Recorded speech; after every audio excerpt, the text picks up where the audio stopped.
Broadly speaking, this has translated into what feels like Trump's war on international acronyms. Any entrenched agency or agreement or organization that has been around long enough to have a nickname is likely to feel the acrimony of the president. Think of it as a short-form way to look at what is essentially a full frontal assault on decades of U.S.-created and led world order. The slogan Trump has pushed is, America First, but the strategy seems to be along the lines of whatever existed is bad and whatever can be blown apart is good. Take a look at the proof. APEC, Asia-Pacific Economic Cooperation Summit. Trump traveled to the meeting in November of 2017 and delivered an extremely America First speech. "We are not going to let the United States be taken advantage of anymore," Trump said. "I am always going to put America first, the same way I expect all of you in this room to put your countries first." COP21 of the UNFCCC, the Paris Agreement. Okay, there's no real acronym for the Paris Agreement to combat climate change. COP21 is the 2015 summit, the 21st meeting of the Conference of Parties of the United Nations Framework Convention on Climate Change. While almost every country in the world signed on before Trump was president, he thought the U.S. was getting a raw deal. At what point does America get demeaned? At what point do they start laughing at us as a country? He said in June of 2017, announcing his intention to get out of the deal. "We want fair treatment," Trump said. "We don't want other countries and other leaders to laugh at us anymore." EU, European Union. Trump cheered when UK voters opted to Brexit and ditch the EU, and he's complained it's worse than China in taking advantage of the US, according to reports. It's among the nations and groups of nations he's targeted with tariffs and among the nations and groups of nations to swat back with their own. His realignment of U.S. interests away from Western Europe could be among his most lasting legacies.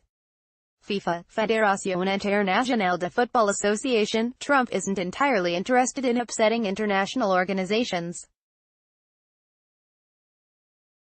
He promised FIFA that despite his crackdown on immigration and his travel ban, including on majority Muslim countries, fans and teams would have no problem getting into the U.S. for the 2026 World Cup if FIFA awarded it to North America.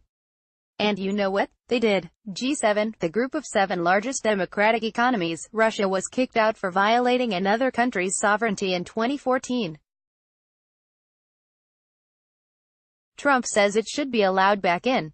They should let Russia come back in, because we should have Russia at the negotiating table. JCPOA, Joint Comprehensive Plan of Action, aka the Iran nuclear deal, despite a lobby campaign from within the U.S. and from allies. Like France and Germany, Trump took the U.S. out of the deal and has made clear he expects U.S. allies to abide by sanctions he'll reimpose on Iran, which surely has something to do with rising oil prices. He said the group deal was poorly negotiated and that he could do a better job, pointing to his efforts in North Korea. NATO, North Atlantic Treaty Organization. NATO was formed to combat the Soviet Union, which no longer exists. But it has grown to combat terror threats and also provides a counter to Russia's ambitions.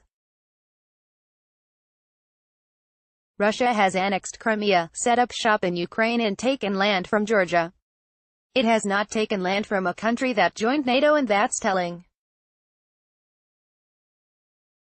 Trump has complained, like his predecessors but much more loudly, that NATO members in Western Europe aren't spending enough on defense. He's also taken a friendly approach toward Russian President Vladimir Putin. NAFTA, the North American Free Trade Agreement. Trump never liked the trade deal that opened North American borders in new ways and changed the U.S. economy starting in the 1990s. He's vowed to renegotiate the deal, he says, to get a better one for the U.S. Complicating those talks is his simultaneous introduction of new tariffs on Canadian and Mexican goods. OPEC, Organization of Petroleum Exporting Countries. Trump has recently turned his sights on the oil cartel. He's encouraged independence, and with the growth of shale oil production, the U.S. is now second to Russia in world oil output. Neither the U.S. nor Russia is an OPEC member, but Russia is more friendly with the organization, which has long controlled oil prices. Trump's decision to withdraw from the Iran nuclear deal will have consequences on the oil market as Iran's oil becomes inaccessible to some U.S. allies. Meanwhile, Trump tweeted at OPEC demanding the cartel increase production to lower prices, which have been rising after steep cuts in production. TPP, Trans-Pacific Partnership, among Trump's first acts as president was to officially reject the massive trade deal with Pacific countries meant to counter China's growing economic influence. Other countries involved in the deal have carried on without the U.S., and Trump has said he'll pursue unilateral deals with individual countries, including his efforts with China. None of those have yet borne any fruit.